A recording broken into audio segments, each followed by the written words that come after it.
Hi friends, good morning. তো সকাল সকাল ঘরের পিছনে একটা ছোট্ট মতো বাগান আছে। তো সেই বাগানে চলে এসেছি। এখানে কুমড়ো গাছ লাগানো হয়েছে, উচ্ছে গাছ লাগানো হয়েছে, চাল কুমড়ো গাছ লাগানো হয়েছে, ঝিঙে গাছ লাগানো হয়েছে। তো এই যে হলো কুমড়ো গাছ, এই যে নেট দেওয়া হয়েছে, তো নেট বেয়ে বেয়ে একদম উপরে উঠে গেছে। আর এবার এখন এই কুমড়ো গাছগুলোতে কোনো ফুলও হচ্ছে না, কিছুই হচ্ছে না। তা মা এই জন্য একটু শাক খাবে দেখে শাকগুলি একটু কেটে নিচ্ছে, মানে কুমড়ো গাছটাকে একটু ছাঁটাই করে দিচ্ছে। আর এই দেখো, এইদিকে দেখতে পাচ্ছো উচ্ছে গাছ আর চাল কুমড়ো গাছ এই নেটটাতে পুরো ভরে গেছে। আর একদিকে হয়েছে ঝিঙে গাছ। তো এই দেখো পুরো বাংকার দিয়ে একদম বয়ে উপরে উঠছে, মানে এখন ছাদের দিকে ওঠার ধান্দায় রয়েছে এরা। আর ছোট ছোট প্রচুর উচ্ছে হয়েছে। আর এই দেখো চাল কুমড়ো গাছ পুরো চারিদিকে ছড়িয়ে গেছে, দেখেছো? নেটের মধ্যে দিয়ে একদম পুরো ছড়িয়ে গেছে। চাল কুমড়ো গাছও একটু কেটে দেবে যাতে উচ্ছে গাছটা একটু বাড়তে পারে।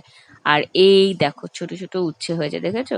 এখন তো রোদের মধ্যে দেখতে পাচ্ছি না, বাট অনেক কিন্তু উচ্ছে হয়েছে, প্রায় 10-12টা উচ্ছে হয়েছে। উচ্ছেগুলো বড় হলে পরে আবার তোমাদেরকে আমি অবশ্যই দেখাবো যে গাছের উচ্ছেগুলো বড় হয়েছে। আর কিরকম উচ্ছে হবে বোঝাও যাচ্ছে না, যেহেতু এখন সবে ছোট ছোট। এইদিকে দেখো একদম ভরে রয়েছে।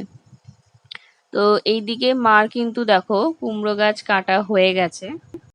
শাক অল্প একটু রেখে দেওয়া হয়েছে, কুমড়ো গাছ এবার আবার লতিয়ে ওরা উপরে উঠে যাবে। আর এদিকে যে নিম গাছ দেখছো, এই নিম গাছও একদম জড়িয়ে উপরে উঠে গেছে, সেইটাও একটু ছাড়িয়ে দিচ্ছে, নাহলে আবার নিম গাছটাতে তো বড় হতে পারবে না। ওখানে একটা ছোট বেল গাছও আছে, বেল গাছটাও বাড়তে পারবে না, সেই জন্য একটু ছাটিয়ে দিল ওই দিকটা। তো চলো, আজকে কুমড়ো শাক কেটে নিয়েছি, আজকে কুমড়ো শাক খাবো। আর এদিকে মা এবার এই দেখো কুমড়ো শাক কেটে রেখে দিয়েছে। এবার মা এখানে একটা চাল কুমড়ো গাছ একটু কেটে দেবে, যে গাছটা যে নেটের মধ্যে দিয়ে লতিয়ে গেছে, যার জন্য উচ্ছে গাছটা আবার বাড়তে পারছে না।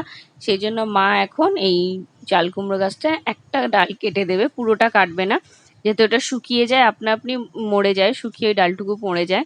তো সেটাই করে দিচ্ছে। আর এই যে যে গাছটা দেখতে পাচ্ছ, এটা কিন্তু ঝিঙে গাছ। অনেকগুলো বীজ ফেলা হয়েছিল, কিন্তু এই দেখছি এই একটা ডালই উপরের দিকে উঠেছে। তো দেখা যাক ঝিঙে হয় কিনা, এখনো ঝিঙের ফুল হয়নি। তো ঝিঙে হলেও সেটাও তোমাদের সাথে শেয়ার করব। তো চলো, কুমড়ো শাক কাটা হয়ে গেছে, রোদে আর থাকা যাচ্ছে না, এবার ঘরে যাব। তো চলো, আজকের মতো ভিডিওটা এখানেই শেষ করছি। সবাই ভালো থেকো, সুস্থ থেকো।